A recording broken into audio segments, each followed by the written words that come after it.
TCA cycle starts with the joining of oxaloacetate, which is a 4-carbon compound, with acetyl-CoA, which is a 2-carbon compound. These two compounds are linked together by the process of condensation that results in the formation of an unstable intermediate, citral-CoA. This citral-CoA, upon hydrolysis, results in the formation of citrate, and coenzyme A is released.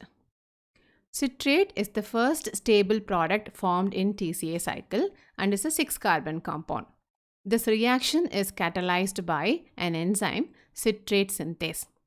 This acetate group that is obtained from acetyl-CoA can be easily traced up to the formation of succinyl-CoA in TCA cycle. In the next step, citrate undergoes isomerization and forms isocitrate. This process of isomerization is catalyzed by the enzyme aconitase, which is an iron sulfur containing protein. The purpose of this isomerization is to enable the 6-carbon unit of citrate to undergo oxidative decarboxylation, for which this hydroxyl and hydrogen groups have to be interchanged. So, in the first step, these two groups are removed as water molecule by the process dehydration, and that leads to the formation of an intermediate, cis-aconitate. Now, there is addition of water molecule that leads to the formation of an isomer, isocitrate. If you observe, tertiary alcohol in citrate is now converted into secondary alcohol in isocitrate. Now, this 6-carbon unit of isocitrate can be subjected to oxidative decarboxylation, and that leads to the next step in TCA cycle. Oxidative decarboxylation of isocitrate is catalyzed by the enzyme isocitrate dehydrogenase. The product that is formed is alpha-ketoglutarate. Alpha-ketoglutarate is a 5-carbon compound and it contains 2 carboxylate groups. During oxidative decarboxylation, first dehydrogenation happens and then decarboxylation happens. During dehydrogenation, these two hydrogens are removed and are accepted by NAD, forming NADH. This dehydrogenation results in the formation of an intermediate, oxalosuccinate. Oxalosuccinate, which is still attached with the active site of the enzyme, now undergoes decarboxylation. During decarboxylation, this group is removed and released as carbon dioxide. The conversion of isocitrate into alpha-ketoglutarate is then followed by second oxidative decarboxylation in TCA cycle. Oxidative decarboxylation of alpha-ketoglutarate involves dehydrogenation and decarboxylation. During dehydrogenation, the hydrogen that are removed are accepted by NAD, forming NADH, and during decarboxylation, this group is removed and released as carbon dioxide. After oxidative decarboxylation, the succinyl group that is obtained is attached to the coenzyme A by thioester bond, and that results in the formation of succinyl-CoA. This conversion of alpha-ketoglutarate into succinyl-CoA is not catalyzed by single enzyme but by multi-enzyme complex. This alpha-ketoglutarate dehydrogenase complex contains 3 catalytic enzymes and 5 coenzymes, and the mechanism of action of this complex is very similar to that of pyruvate dehydrogenase complex, which catalyzes link reaction. This acetate group that is obtained from acetyl-CoA in the beginning of TCA cycle remains unaltered and can be traced up to the formation of succinyl-CoA. Succinyl-CoA gets converted into succinate and the reaction is catalyzed by the enzyme succinyl-CoA synthetase. The 2 carbons obtained from acetyl-CoA, which remain intact up to the formation of succinyl-CoA, cannot be differentiated in the product succinate because succinate is a symmetrical molecule with 2 identical groups. Succinyl-CoA is rich in energy because it contains thioester bond with which succinyl group is attached with coenzyme A. During cleavage of this bond, coenzyme A is released into the matrix of mitochondria and the energy that is obtained is coupled with phosphorylation of GDP or ADP, resulting in the formation of GTP or ATP by substrate level phosphorylation. Though water is not directly taking part in the reaction, water equivalent obtained from phosphate is very essential for the process. The oxygen that is there in the carboxylate group of succinate is obtained from phosphate, which in turn acquired that from water molecule. Finally, oxaloacetate has to be regenerated from succinate, and that involves 3 steps: oxidation, hydration, again oxidation. Succinate undergoes oxidation and forms fumarate. This reaction is catalyzed by the enzyme succinate dehydrogenase. Like aconitase, this enzyme is also an iron sulfur containing protein. Another important thing about succinate dehydrogenase is this is the only enzyme of TCA cycle which is not present in matrix of mitochondria but attached with the inner membrane of mitochondria. It is attached to the membrane in such a way that succinate binding site is easily accessible from matrix of mitochondria. During oxidation, 2 hydrogen atoms are removed from succinate, one from each carbon. These hydrogen atoms are then transferred to FAD, which acts as electron acceptor. If you remember, of the 4 oxidations, this is the only oxidation where FAD acts as electron acceptor. In other 3 oxidations, NAD acts as electron acceptor. The reason is the free energy change during this reaction is not enough to reduce NAD. Now, this FAD, after accepting both hydrogen atoms, get converted into FADH2. As this FAD is covalently bound to succinate dehydrogenase, the electrons are accepted by mobile electron carriers of electron transport chain. This is possible because succinate dehydrogenase is already attached with the inner membrane of mitochondria, and this itself is a component of electron transport chain. So, coenzyme Q or ubiquinone, which is a mobile electron carrier in electron transport chain, accepts redox equivalents from FADH2, undergoes reduction and forms reduced ubiquinone or ubiquinol. Then, it transfers the electrons to the next carrier in electron transport chain, undergoes oxidation in order to repeat the process. Fumarate that is formed in this reaction is a trans isomer. Fumarate accepts water by the process hydration. This reaction is catalyzed by the enzyme fumarase. Fumarase catalyzes trans addition of hydroxyl and hydrogen group.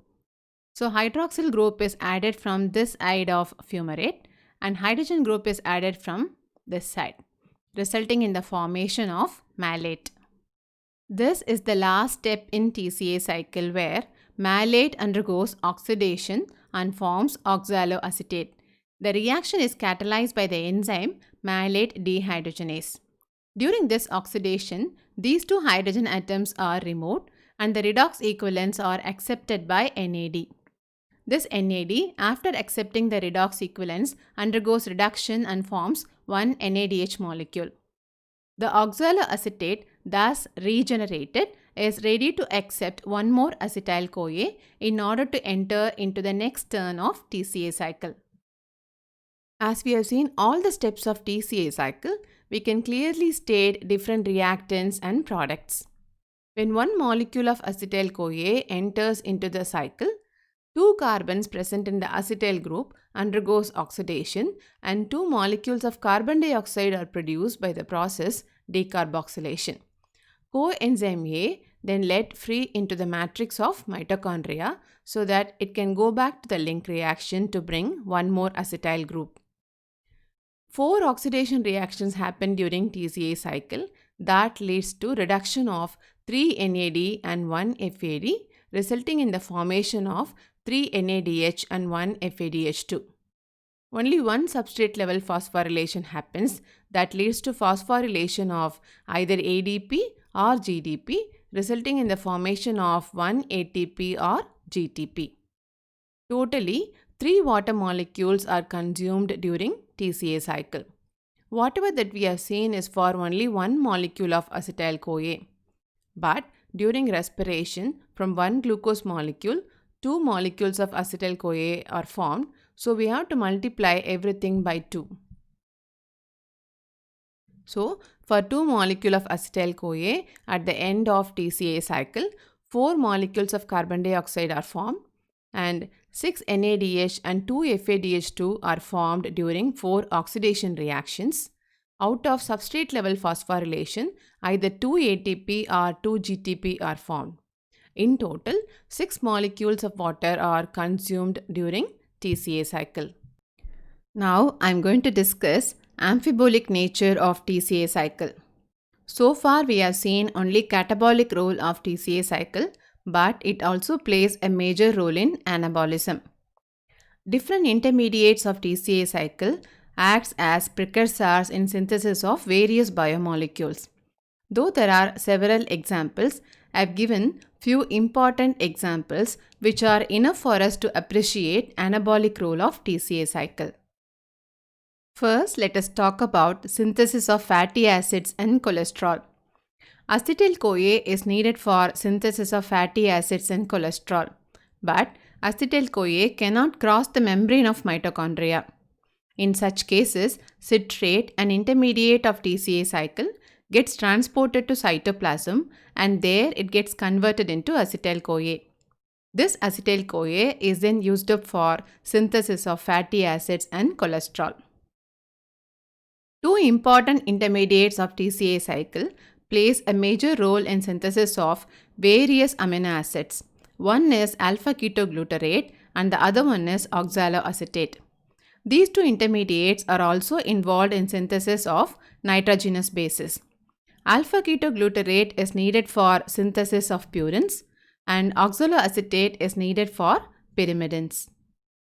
Glucose can be synthesized from malate and oxaloacetate of TCA cycle by the process gluconeogenesis. Gluconeogenesis is synthesis of glucose from non-carbohydrate molecules. Malate can also get converted into pyruvate, which is needed for various reactions. Now we will talk about succinyl-CoA. Succinyl-CoA is an energy-rich intermediate of TCA cycle which is needed for synthesis of porphyrins. Porphyrins are needed for synthesis of various molecules like chlorophyll, hemoglobin and cytochromes. All these examples clearly indicate anabolic role of TCA cycle. Now that we know TCA cycle is an amphibolic process, that is, it is both catabolic as well as anabolic.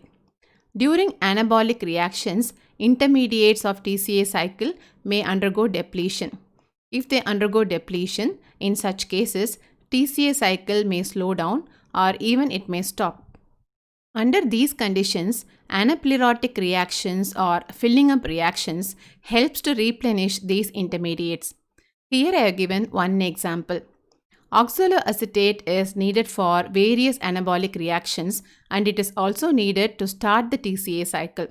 Whenever oxaloacetate undergoes depletion, TCA cycle cannot even get started. In such cases, pyruvate gets converted into oxaloacetate by the enzyme pyruvate carboxylase. This is just one example of anaplerotic reaction. Like this, several amino acids through anaplerotic reactions may form intermediates of TCA cycle so that these reactions can help TCA cycle keep moving. Now we will move on to regulation of TCA cycle. What I have written here is link reaction. About regulation of link reaction already I have discussed in a separate video. But I have to mention it here because without acetyl-CoA, TCA cycle cannot start. Link reaction is catalyzed by pyruvate dehydrogenase complex. When the energy levels are higher, in such cases, inactivation of pyruvate dehydrogenase complex happens by phosphorylating pyruvate dehydrogenase. When the energy levels are lower, in such cases, removal of phosphate happens, so the enzyme complex becomes active and the link reaction proceeds, resulting in the formation of acetyl-CoA. The inhibitory molecules that leads to inactivation of pyruvate dehydrogenase complex are ATP, NADH, and acetyl-CoA. In TCA cycle, there are 3 control points that are responsible for rate of reactions in TCA cycle. The first control point is during synthesis of citrate from oxaloacetate and acetyl-CoA, which is catalyzed by the enzyme citrate synthase. ATP is an inhibitor of citrate synthase when ATP is present at higher concentration.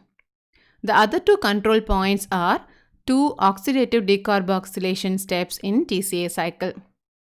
The enzyme isocitrate dehydrogenase gets inhibited by NADH and ATP, and alpha ketoglutarate dehydrogenase gets inhibited by succinyl-CoA, NADH, and ATP when energy level is higher inside the cell. If you observe inhibitors at different control points, one thing will be very clear. When the energy levels are higher, in such cases, either the products of the reactions or the reduced coenzymes that are produced during the reactions or ATP molecules which are produced at the end of aerobic respiration becomes inhibitory and slow down the TCA cycle. Oxygen does not directly participate in TCA cycle, but under aerobic conditions only TCA cycle can operate. This is because only if oxygen is present as a terminal electron acceptor in electron transport chain, regeneration or oxidation of electron carriers can happen. Only if these regenerated oxidized electron carriers are available, TCA cycle can proceed further with oxidation reactions. Though this is the net balanced equation of aerobic respiration, the process can be very well explained by this set of equations. About these equations, I have discussed in detail in the video titled Aerobic Respiration. Whatever that we have studied under glycolysis, link reaction and TCA cycle can be summarized by this single equation. Using these 3 steps, glucose has undergone oxidation and formed 6 carbon dioxide molecule. During this process, 12 electron pairs are removed and are transferred to 12 electron carriers.